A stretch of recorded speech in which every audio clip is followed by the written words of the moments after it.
আপনি আপনার পার্টনার বা ভালোবাসার মানুষকে কিভাবে চুজ করেছেন? অবশ্যই আপনি ওকে ভালোবাসেন, এজন্যই তো ওর সাথে আছেন, তাই না? কিন্তু আমাদের সৃষ্টিকর্তা যদি কোনো একটা সময় এসে আমাদের পার্টনারের নামটা আমাদের শরীরেই দিয়ে দেয়, আর তাকে যদি আমাদের নিজেদেরকে খুঁজে নিতে হয়, তাহলে কেমন হবে? এরকম একটি কাহিনী নিয়েই আমাদের আজকের মুভির গল্প। তো হ্যালো ফ্রেন্ডস, তোমরা দেখছো মুভি টিউব বাংলা। আজ আমি তোমাদের এক্সপ্লেন করব মাই ডিয়ার নেম ড্রামাটিক। দেরি না করে চলো শুরু করি আমাদের আজকের এক্সপ্লেনেশন।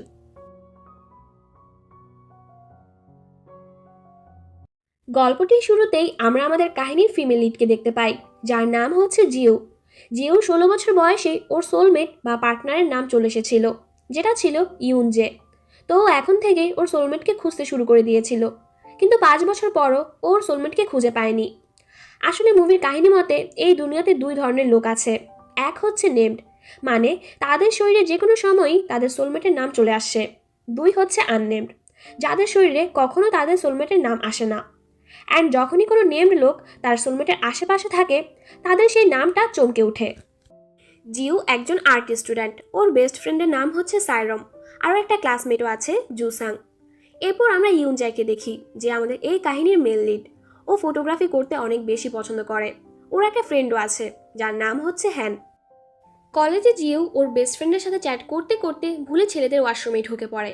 তখনই ওরা দুজন দেখে জিউ ছেলেদের ওয়াশরুম থেকে বের হচ্ছে, আর সাইরম জিউকে বেবি হানি বলে কথা বলছিল। ইউনজাই তখন এটা খেয়াল করে জিউ ছেলেদের ওয়াশরুম থেকে বের হয়েছে।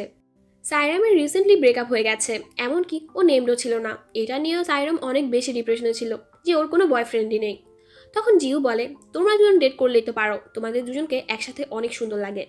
সাইরাম বলে, তুমি কি পাগল হয়ে গেছো নাকি? কিন্তু জুসাং এটা শুনে একটু মন খারাপ হয়ে যায়। এরপর আমরা জানতে পারি হ্যান জিউর সিনিয়র হয়। ওদের দুজনের মধ্যে সম্পর্কটা খুবই ভালো, আর হ্যান সিক্রেটলি জিউকে পছন্দ করে, কিন্তু জিউ এটা জানে না। জিউ বাহিরে ওর বিড়ালটা খুঁজতে আসে, তখনই ওর নামটা চমকে ওঠে। তো ওই ছেলেটিকে গিয়ে জিজ্ঞেস করে, তুমি কি ইউনজে? ও বলে হ্যাঁ। জিউ জিজ্ঞেস করে, তুমিও কি নেমড? কিন্তু ও না বলে জলদি ওখান থেকে চলে যায়। আসলে জিউকে দেখার পর ওর নামটাও চমকে উঠেছিল, কিন্তু ও জিউকে মিথ্যে বলেছে, কারণ ও ভেবেছে ওর সোলমেট একটা ছেলে। বেচারা এই কষ্টে তো মন খারাপ করে বসেই ছিল। দিনও হ্যানকে জিজ্ঞেস করে, হ্যান, তুই কী রকম ফিল করবি যখন তুই জানতে পারবি তোর সোলমেট একটা ছেলে? হ্যান বলে, কেন? তোর সোলমেট কি আমি? ইউনজাই বলে, কি আজেরা বকছিস?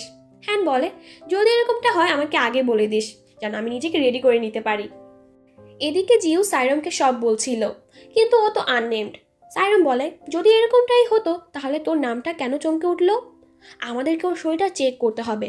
জিউ বলে, তুই কি পাগল হয়ে গেছিস নাকি? এমনিতে কি এটাই একমাত্র রাস্তা?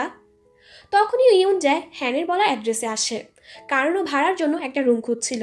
হ্যানদের কাছে একটা রুম খালি ছিল, তাই ওকে এখানে আসতে বলেছে। তখন ও দেখে সাইরম জিউকে বলে, তুই আমাকে তখন ডেকে নিস যখন তুই করতে যাবি, হানি। ওরা তো ইউনজোর শরীরটা চেক করার কথা বলছিল, বাট ইউনজাই তো অন্য কিছুই বুঝে নেয়। তখনই জিও ওকে এখানে দেখে পুরাই শকড হয়ে যায়, কারণ ইউনজাই ওদের নতুন হাউসমেট ছিল। আসলে হ্যান, জুসাং, জিও ওরা তিনজনই হাউসমেট। এখন থেকে ইউনজাইও ওদের সাথেই থাকবে। জিও ওকে দেখে একটু অকওয়ার্ড ফিল করছিল, এই জন্য ও উঠে ভিতরে চলে যায়।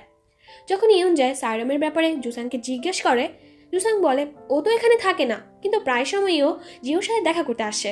জানি না ওরা সারা রাত কী করে, কিন্তু ওদের রুম থেকে অনেক শব্দ আসে। এটা শুনে তো ইউনজার সন্দেহটা আরও বেড়ে যায়। কিছুক্ষণ পর জিও আবার আসে। ও ভাবছিল ও ইউনজের শরীরে কিভাবে নামটা খুঁজবে, কিন্তু তখনই ও দেখতে পায় ইউনজের শরীরে তো কোনো নামই নেই। ড্রিঙ্ক করার পর ইউনজো টায়ার্ড হয়ে ভেতরে রেস্ট নিতে চায়। জিও মাতাল হয়ে উল্টাপাল্টা বকছিল। তখন হ্যান জিওর হাতে ইউনজের নামটা দেখে অনেক অবাক হয়ে যায়, আর জুসাং আসতেই হ্যান ওর নামটা ঢেকে দেয়। মাতাল জিও গিয়ে একদম সোফায় পড়ে, যেটাতে ইউনজাই ছিল। ওকে এত ক্লোজ দেখে ইউনজো নার্ভাস হয়ে যায়, কিন্তু যখনই ওর মনে পড়ে ও তো একটা ছেলে, ও এক লাফ মেরে উঠে যায়। ড্রাঙ্ক জিও বলে, তুমি আমার সোলমেট। এটা শুনে ইউনজোর মুখটা বন্ধ করে ওর রুমে নিয়ে যায়। কিন্তু ভুল ক্রমে ওর পাটা পিছলে গিয়ে ও জিওর উপর পড়ে যায়, আর ওদের কিস হয়ে যায়। এরপর থেকে ইউনজে যখনই জিওকে দেখে ও ওকে ইগনোর করতে থাকে। সাইরম যখন জিওকে হানি বলে ডাকে, জিওর সাথে জুসাংও ওকে দেখতে থাকে। দেন ও বলে, আমার ঘাড়টাই তো বাঁকা হয়ে যাচ্ছিল। কিন্তু তুমি সবসময় জিওকে হানি বলে কেন ডাকো? সাইরম বলে, তাতে তোমার কি, আমার যা ইচ্ছা আমি তাই বলবো। সাইরম যখন জানতে পারে ইউনজাই আর নতুন হাউসমেট, কিন্তু ওর নেম না, তো ও বলে ভুলে যাও ওই ছেলেকে, আর ওই ছেলেকে চুজ কর যে তোকে ভালোবাসে। তো জিও ওর মাথাটা নাড়তে থাকে। এদিকে ইউনজাই শুধু ওর আর জিওর কিসের কথাই মনে পড়তে থাকে, এমনকি ও হ্যান্ডের মেসেজও জিওর মেসেজ ভাবতে থাকে।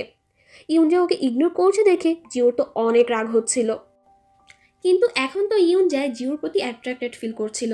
জিও ওকে বলে, সরি, আমি ভুলে তোমাকে আমার সোলমেট ভেবে ফেলেছিলাম, তো এরকম আজব রিয়াক্ট করো না। ইউনজাই বলে, সরি তো আমার বলা উচিত, কারণ কাল রাত তুমি মাতাল ছিলে আর আমি ভুলে তোমার উপর পড়ে গিয়েছিলাম। জিও বলে, আচ্ছা, এই জন্যই তো আমি ভাবছিলাম আমার শরীরটা কেন এত ব্যথা করছে, তুমি কি আর কিছু করেছিলে? তখনই ওখানে হ্যান্ড চলে আসে।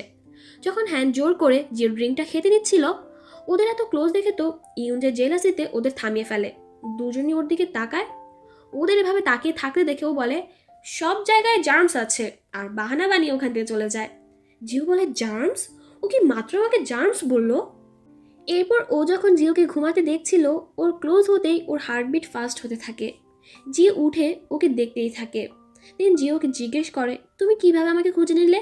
ওটা তো আমার সিক্রেট জায়গা। ইউনজাই বলে, এর মানে আমি তোমার সিক্রেটটা জেনে ফেলেছি। এমনিতে তুমি কবে নেমড হয়েছিলে? জিও বলে, হাই স্কুল থাকতেই। তখন থেকেই আমি আমার সোলমেটকে খুঁজে বেড়াচ্ছি। আর তুমি কিভাবে এটা বুঝবে? এটা অনেক ভালো একটা ফিলিংস। আমার ক্ষুধা লেগেছে, জলদি চলো। এটা শুনে ইউনজে জলদি ওর কাছে গিয়ে ওর হাতের উপর হাত রেখে বলে, আমি সাইকেলটা চালাই, তোমার তো ক্ষুধা লেগেছে। ও যখন সাইকেলটা চালাচ্ছিল, জিও খুশিতে ওকে জড়িয়ে ধরে, তো ইউনজেও অনেক খুশি হয়ে যায়। যখন জিও ওর রোমান্টিক গল্পগুলো সাইরমকে বলছিল, তখন ওদের দুজনকে একসাথে দেখে ইউনজায়ের তো একদমই ভালো লাগে না। সাইরম যখন ওর এক্সের সাথে দেখা করতে যাচ্ছিল, এটা শুনে ইউনজাই আর জুসাং দুজনই অবাক হয়ে যায়। ইউনজাই ভাবতে থাকে ওর বয়ফ্রেন্ডের সামনে ওর এক্সের সাথে দেখা করতে যাচ্ছে, এর মানে ওরা দুজনে রিলেশনে নেই, আর ও অনেক খুশি হয়ে যায়।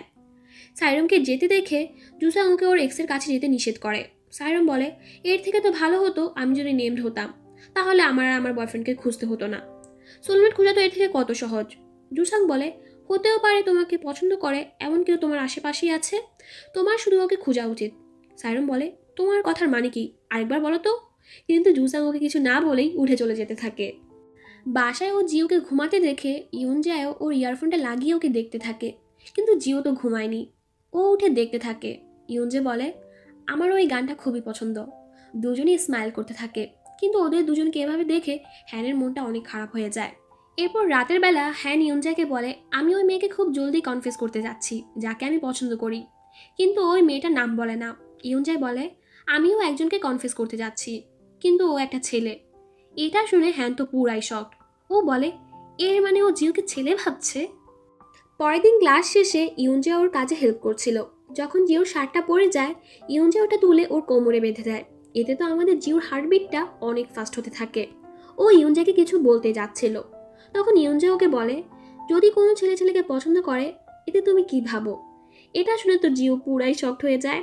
অ্যান্ড ওর মনে পড়তে থাকে যখনই ও হ্যানের ক্লোজ থাকতো একটু, তখনই ইউনজাই ওদের মধ্যে চলে আসতো, আর ও ভেবে নেয় ইউনজাই হ্যানকে পছন্দ করে। অন্যদিকে ইউনজাই হ্যানের বইয়ে জিওর বড় চুলের ছবি দেখে ফেলে। এতে ও বুঝে যায় হ্যান জিওকে পছন্দ করে, আর জিও হচ্ছে একটা মেয়ে। এরপরে বেচারা দুটো ইউনজে আর জুসাং মন খারাপ করে বসেছিল। পরের সিনে খাওয়ার সময় হ্যান যখন ওকে জিজ্ঞেস করে, তুই কি কনফেস করে দিয়েছিস? ইউনজে বলে, না এখনো না। হ্যান বলে, আমিও করিনি, কিন্তু আমাকে তোর আগেই করতে হবে। জিও বসে বসে ভাবছিল, এর মানে আমি ইউনজাইকে পছন্দ করি, ইউনজাই হ্যানকে পছন্দ করে, তাহলে হ্যান কাকে পছন্দ করে? অন্যদিকে সাইরম জুসাংকে বলে, তোমাকে 5 মিনিট দিচ্ছি, এর মধ্যে তুমি আমাকে বলো তুমি কি তখন আমাকে কনফেস করেছিলে নাকি। কিন্তু বুদ্ধুটা নার্ভাস হয়ে ওকে কিছুই বলতে পারে না। দেন 5 মিনিট শেষ হয়ে যায়। সাইরম বলে, 5 মিনিট হয়ে গেছে, তুমি তোমার টাইমিং মিস করে দিয়েছ, আরও চলে যায়। এই জন্য বেচারা মন খারাপ করে বসেছিল।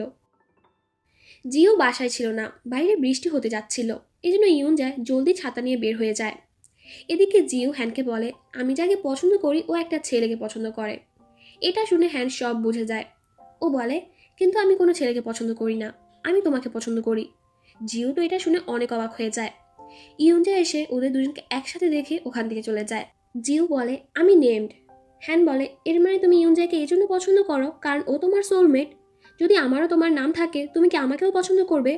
জিও বলে, আমার নামটা তোমার কাছে থাকুক বা না থাকুক, আমি অলরেডি তোমাকে পছন্দ করি, কিন্তু একটা সিনিয়র ফ্রেন্ড হিসেবে। আর আমি ইউনজাকে আমার নেমডের জন্য পছন্দ করি না। এমনিতেও ও আমার সোলমেট না, কিন্তু এরপরও আমি ওকে পছন্দ করি। এখানে ইউনজাই ভাবতে থাকে আমি কতবার আমার টাইমিংটা মিস করে ফেলেছি, কিন্তু এবার করব না। বৃষ্টি হওয়ার আগে এখনও আমার কাছে সুযোগ আছে। আরও দৌড়াতে থাকে। এখানে জিও হ্যানকে সরি বলে।